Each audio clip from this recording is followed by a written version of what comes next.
ఇది ఎవరి పని అని కరెక్ట్గా చెప్పలేను. అందుకే శివ, నా చెల్లెలు నా దగ్గరుంటేనే ఎలాంటి కష్టం ఉండదు అంటున్నాను. ఆ ఇంట్లో తన బాధ ఎవ్వరికీ చెప్పుకోలేదు. ఎవరూ తనకి సాయంగా ఉండనివ్వరు. తను ఎలాంటి పరిస్థితిలో ఎక్కడుందో తెలియక ఒక్క క్షణం గుండె ఆగిపోయినంత పనైంది.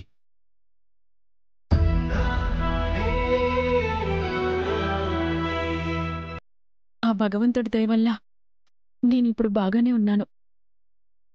మీరెవ్వరూ కంగారు పడకండి.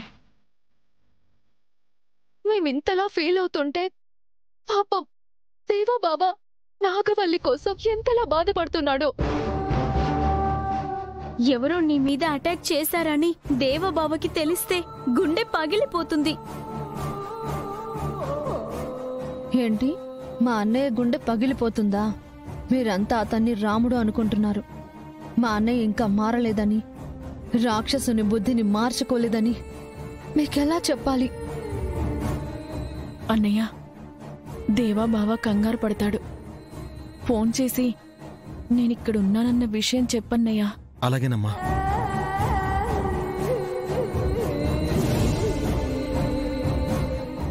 హలో హలో దేవా, నాగవల్లి హాస్పిటల్లో ఉంది.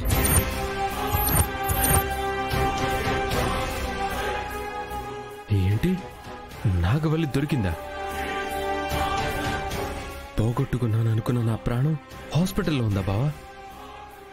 ఇప్పుడు నా ప్రాణం లేచొచ్చినట్టయింది బావా. ఇప్పుడే నాగవల్లిని కళ్ళారా చూడాలి. అప్పుడు గాని నా మనసు కుదురు పడదు.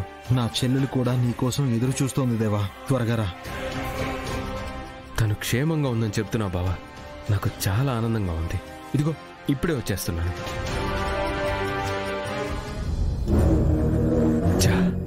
ఇంకా బతికుండడం ఏంటి? ఎక్కడికి వెళ్ళిపోయి ఉంటుంది? ఏ బావిలోనో చెరువులోనో శవమై తేలుతుందనుకున్నాను. అది ఇంకా ప్రాణాలతో ఉందా? ఇంకా నేను ఎన్ని రోజులు నటించాలి?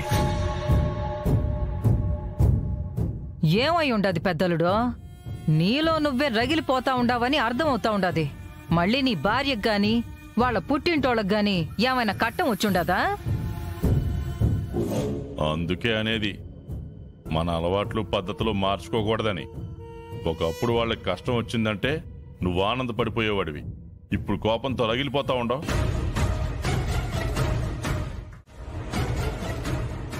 ఏం మాట్లాడివేంది పెద్దలుడు? మీ వాళ్ళకేం కాదు. నాగవల్లి హాస్పిటల్లో ఉందంట అత్త.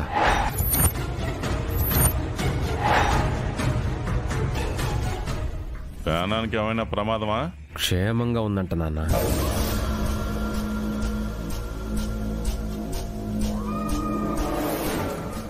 అది నీకు సంతోషమే కదరా, చిరాకు పడుతున్నావేంది? ఇంతవరకు భార్య కనపడకపోతే కోపం ఉండదా నాన్న? ఉంటుంది పెద్దలుడు. నేను హాస్పిటల్కి వెళ్తున్నాను. నేను కూడా వస్తాను అల్లుడు. వద్దు, మీతో పాటు వెళ్తే నన్ను కూడా అనుమానిస్తారు. నువ్వు తర్వాత రా, నేను వెళ్తాను. అనుమానిస్తాడంటా ఉన్నాడు అంటే వీడు చేస్తుంది నటన.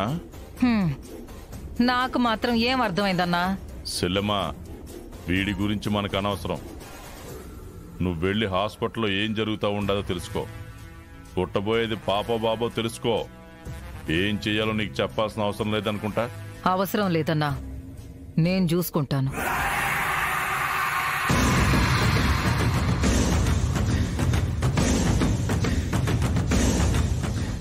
ఆ రోజు కేక్లో విషం కలిపి మనందరినీ చంపాలనుకున్నాడు.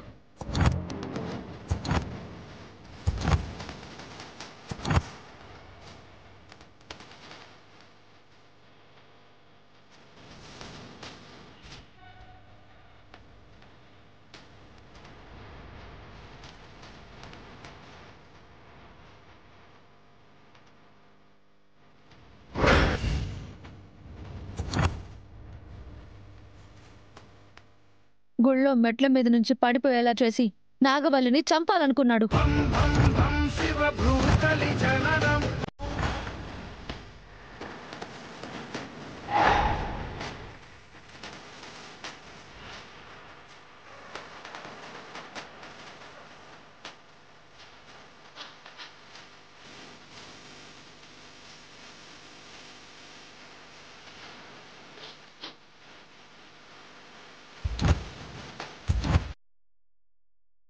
మంచివాడిగా మారి మన దగ్గరికి వచ్చాడు అనుకున్నాం కానీ కూరల్లో విషం పెట్టుకుని వచ్చాడు బావా. అదంతా నాకు అనవసరం.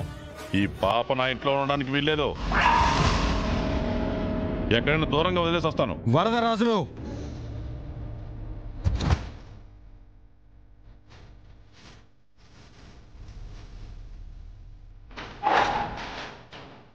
ఈ పాపని ఏమైనా చెయ్యాలని తలపెట్టారో ఇక్కడే ప్రాణం వదిలేస్తావు.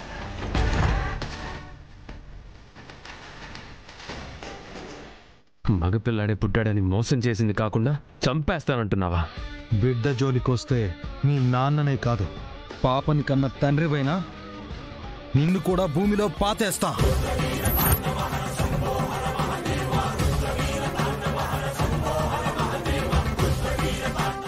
అబ్బోడా, ఈడిట్ట మాటండవు. ఆ పాపను మనకి ఎట్ట ఎవరో పంచేలా తీర్చుకుందాం పద.